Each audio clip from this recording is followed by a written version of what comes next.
Today, the UFC's Apex card has ended. Manel Kape was victorious.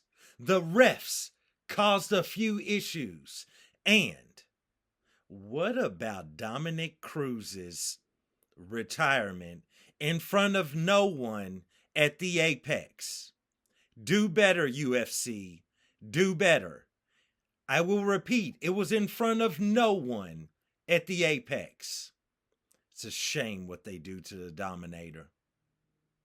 All of this and more on today's episode of Matter of Fact MMA. What's up? What's happening? Let's go. What's up, guys? We right back at it. We right back with it. It's your boy, Matt. We here to go over the UFC's latest card in the Apex. It went down last Saturday night, in which I didn't even do like a preview of it or anything because it was just like a really weird card. Like it gave you weird vibes from the jump. But the crazy thing about it is it ended up having a few good fights on it. It actually ended up having a few good fights. We're going to go over a few of those fights, and then we're going to talk about the utter disgust that I have for the UFC and how they treated Dominick Cruz. So, let's jump off into it. First off, let's start out with the tippy top, the main event, as Manel Kape went out there and defeated Almabayev. Here's the thing, man.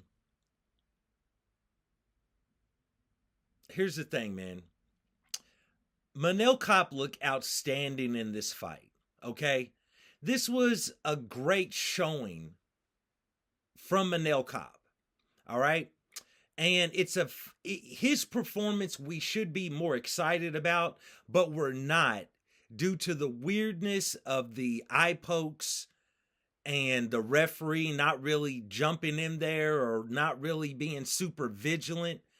And it really took away from, it just really took away from the finish by Manel Kape. You know, he did win this fight by finish. And it was really strange. So let's kick it off. Manel Kape went out there and it looked like Asu really had nothing for him. Now, one could argue that due to the eye pokes, that, you know, the fouls, if you will, that could have thrown off his entire game plan. You know what I'm saying? You out there, you get poked in the eye, yeah, your game plan, it gonna change. But with that being said, the first eye poke, now I haven't gone back and seen anything other than what the UFC broadcast showed. The first eye poke that he was complaining about, that the referee stopped, he halted the action, he stopped it, and apparently they showed the footage, and it looked like it was, it was the glove of Manel Kape. It wasn't really like an actual eye poke, like bink, you know what I'm saying? It wasn't, a song yadong. You know what I'm saying? But at the same time, it was like, it seemed like it was due to a punch or a jab. So with that being said, I believe that kind of threw the referee off even, as to not do his job, because later in the fight, when Manel Kape actually did eye poke Asu, and he was trying to signal that to the referee was just like, whatever, bro. Keep your hands up, protect yourself at all times, fight.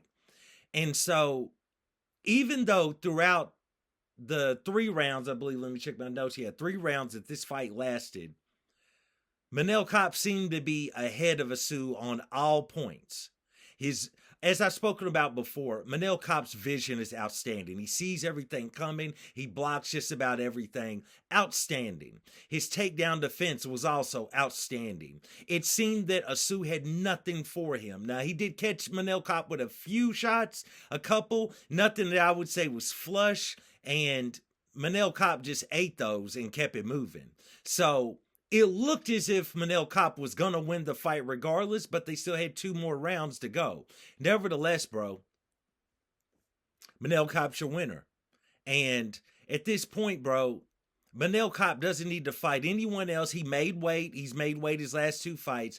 At this point, he doesn't need to fight anybody else but Pantoja for the championship, if Pantoja is still the champion at that time. That's just what it is, bro. That's just what it is. So at this point, Manel Kape's next fight must be for the flyweight championship of the world. And that's all that it is. He goes out there, he gets the win. Let's move on. Referee played a really weird role in the co-main event, the shocking co-main event, shocking by who was in it, from Cody Brundage versus Julian Marquez. You know, here's the thing, man. Julian Marquez has never been a thing for real. Cool name. I like the Cuban Missile Crisis. I like that nickname. I'll go along with that. He's good at promoting himself by saying really random things, and, you know, you can Google him and Miley Cyrus and all of these weird things, you know what I'm saying? But he's never really been able to make it translate in the cage, and dude is horribly chinny. Like, his marriage to his chin ended a long time ago. They've already, you know, served each other papers. They've already divorced. Him and his chin are no longer together. But he continues to trot out there. And every now and then, he takes a shot and you feel like, oh, you know, he must have had a late drunken night and, you know, revived everything with his chin. But he didn't. He didn't. They just, you know, drunk texted each other and nothing ever happened. You know what I'm saying? Because in his next fight, his chin is gone. So, you know what I'm saying? Homie ain't got no chin. And Brundage, you know, Brundage was doing Brundage things. Where I say the referee kind of played a weird role into this is at one point, you know, for the most part, Brundage was doing his thing on the feet and Julian had nothing for him. Then at one point, Julian lands a few shots and Julian goes in for the kill. And while he's swinging, Brundage ain't no punk. Brundage ain't no punk, so Brundage is swinging back full force as well. And both dudes is scrapping, and both of them get their mouthpieces knocked out. And then referee, I can't remember his last name, but his first name is Mark. He grabs, and he is a Mark. No disrespect, I'm sorry about that. That was uncalled for. But he grabs the mouthpieces, and homie, you know, chooses the worst moment. And I mean, there probably wasn't a good moment because these two dudes are trading. And I guess he was trying to save somebody's teeth. But bro, at this moment, these two men made a decision. They could care less. They trying to win a fight. You got to let that play out. Because from what I was seeing, it almost looked as if Julian was getting the better of Brundage when they really just started throwing him things, throwing him haymakers, you know what I'm saying? And it looked like he might be about to knock Brundage out. And then Mark Smith, I think is his name. It just hit me. Then Mark Smith, this homie steps in at the most awkward moment when they're trading. And there was a slight halt in the action. Very slight, I would say. Not even there almost. And then he stops the fight to try to give him the mouthpieces. Let's hope he gave the correct mouthpiece to the correct fighters. And then they go forward and Julian gets knocked out. And it's like, interesting time there. So you got your main event, your co-main event, a little bit of shenanigans from the referees. Nevertheless, Cody Brundage is your winner. He had an emotional post-fight speech that was kind of cool to see for Cody Brundage. Shout out to Cody Brundage, man. If anything, this dude will go in there and throw them things. He'll go in there and throw them fists. You know what I'm saying? He'll go in there, 3 o'clock, meet me outside in the parking lot. We gonna throw hands. Most of the school's probably gonna be watching, except for the nerds and the lames. And we get ready to throw hands. That's what Cody Brundage is good for. He'll throw them hands. He'll do some weird stuff. Not much fight IQ. Not a lot going on there, but shout out to the man because he makes it exciting. Nevertheless, let's move on. How about shout out to Nasrat Haqparast, who goes in there and defeats Esteban Ribovics via split decision. Hey, look, man. Nasrat wasn't playing, bro. Nasrat wasn't playing. He rose to the occasion.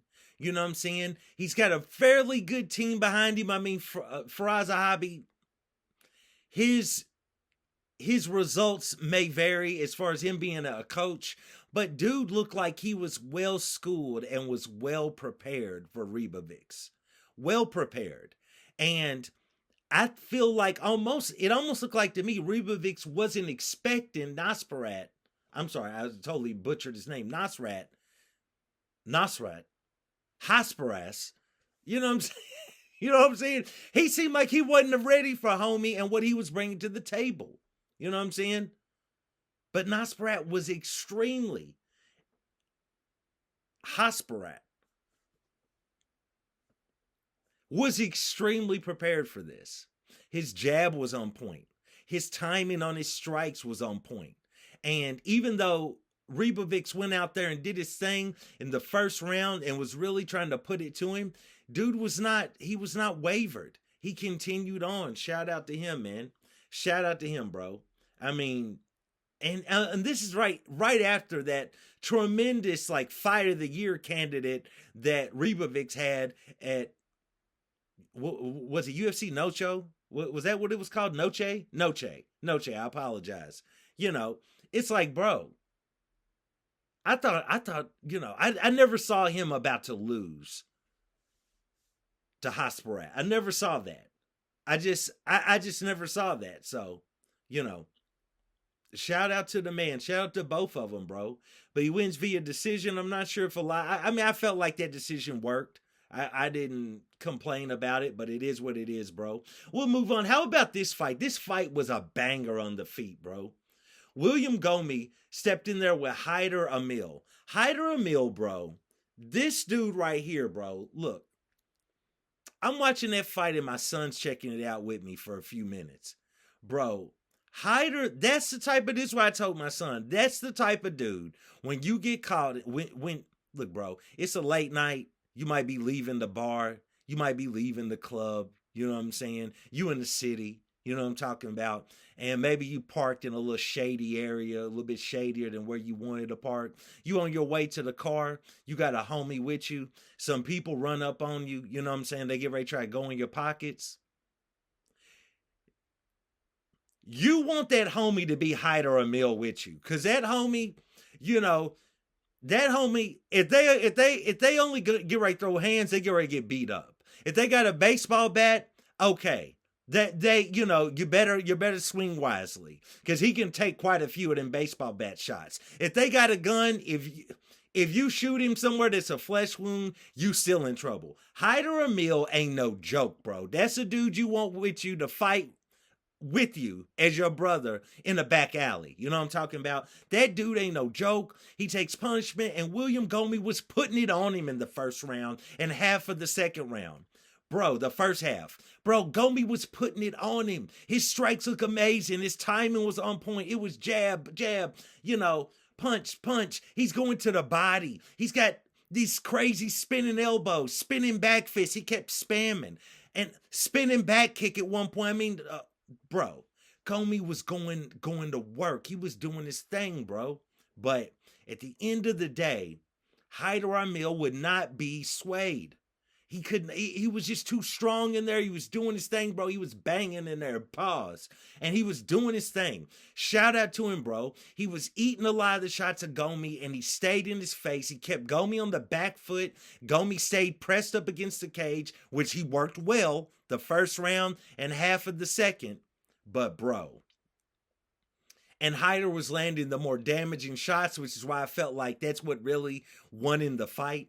You know what I'm saying? Gomi definitely won at least one round in there, but, you know, maybe even two, but that's a hard baby, because Hyder was not playing. He started coming on strong at the end of the second round, bro.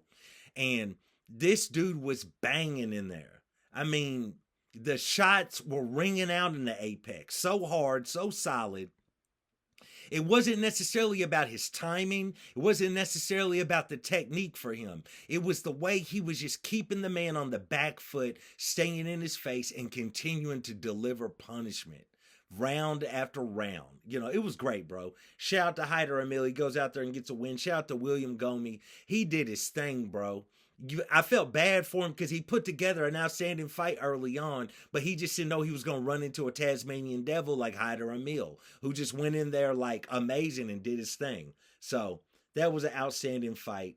Outstanding. How about Danny Barlow gets knocked out by Sam Patterson?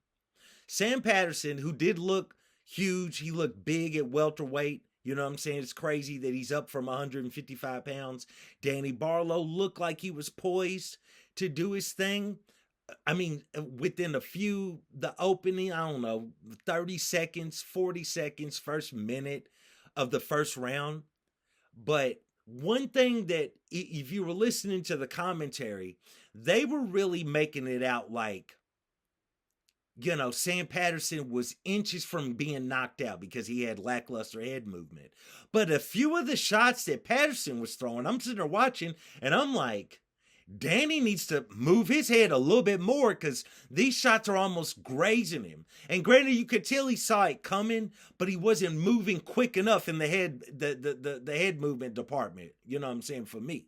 So, bro, when the knockout happened, it was shocking, but it was still like, okay. I kind of felt like commentary was really making out like Patterson was getting worked, and I didn't really see it that way. But Patterson comes in there and gets a major win, knocks out Danny Barlow. Barlow's definitely solid. He's definitely still a solid prospect. We'll just see how he bounced back after this loss. Nevertheless, bro, let's talk about last thing I'm gonna discuss here off of this card. The retirement video and go-to by the UFC going to Dominick Cruz. It was only Dominick Cruz and Jon Anik on the broadcast. And even Jon Anik was having to go into the octagon and do those fighter interviews, which I'm not trying to shade Dominick Cruz, but Dominick Cruz is not the guy you want in there doing fighter interviews after fights, because Dominick Cruz keeps it real as real can be. And it's just like, hey, buddy, I don't know what to tell you, man. I think you should have put him away in the first round, bro, but you didn't do it. And you need to learn about that, I mean, Dominick Cruz will go in on the dude. So he's not the guy you want interviewing him. So that's what Jon Anik was doing. But what I'm saying is Jon Anik interviewed a fighter after a fight, post-fight speech, so to speak. And afterwards, Jon Anik, they keep the camera on him, and he cuts to a video package for the retirement of Dominick Cruz. And I'm like, bro, okay, we know they're going to put Dominick Cruz in the Hall of Fame regardless. That's a given. And that'll probably honestly happen later on this year at International Fight Week. But, bro, just the way that it was an outstanding video package. It was outstanding. It had you in your feels, you know what I'm talking about? But at the end of the day, bro, why do Dominick Cruz like that? In the Apex with nobody there, and definitely probably wasn't his family and close friends that was there. You know what I'm saying? And it's like, why do it there at the Apex? UFC, come on, bro. Come on, bro. Dana White, come on, bro. You got too much money, man. Dana White could reach in his pocket and his walk-around cash in his pocket, in his tight jeans. His walk-around cash could have paid Dominick Cruz's plane ticket to the next big card, which might have been this weekend. Yeah, it would be this weekend. It's a Pereira fight. You know what I'm saying?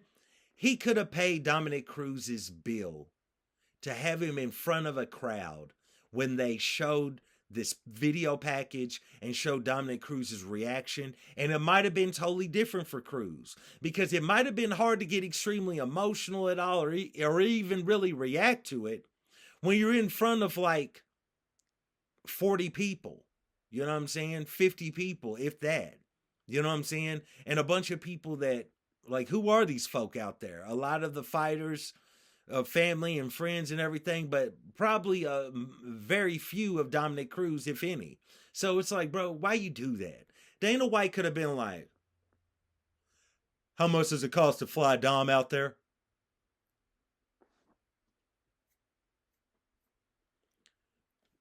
Hit up Cruz. Tell him I need him there. I mean, he could just throw the money at the errand boy and be like, hit up Cruz. Let him know he needs to be there by 5 p.m., not 1 minute later. Like, Dana White could have threw him that plane ticket money with disgust. You know what I'm saying? This is big money Dana White. You know what I'm saying? Nevertheless, bro, I didn't like that part. Shout out to Dominick Cruz. Shout out to the Dominator. You know what I'm saying? At the end of the day, man, people got to understand. Dominick Cruz was ahead of his time. And the footwork and the things that he brought to the game, the tools he brought to the game, nobody was doing that then. And he dude would have had way more title defenses under his belt, period, had he not had this string of crazy injuries. And the fact he was still able to come back and defeat the people he was defeating. You know what I'm saying? I mean, defeat TJ Dillashaw, bro. To come back after a devastating injury and walk right in, and defeat TJ Dillashaw. Amazing, bro. Shout out to Dominick Cruz. He's probably not going to get his flowers as much as he should, because now we got never gets tired, endless stamina Marab, who's not as skilled, in my opinion, as Dominick Cruz, but will probably end up being the bantamweight GOAT because he never gets tired, so he just keeps running through these opponents. But, bro, shout out to Dominick Cruz. They should have did him better. Maybe they'll fly him out, to the next major show or a few cards from now when they announce he's going to be in the Hall of Fame, which I'm sure they're going to put him in this year. But still, man, shout out to Dominick Cruz. Anyway, man, so we're on to a Pereira fight.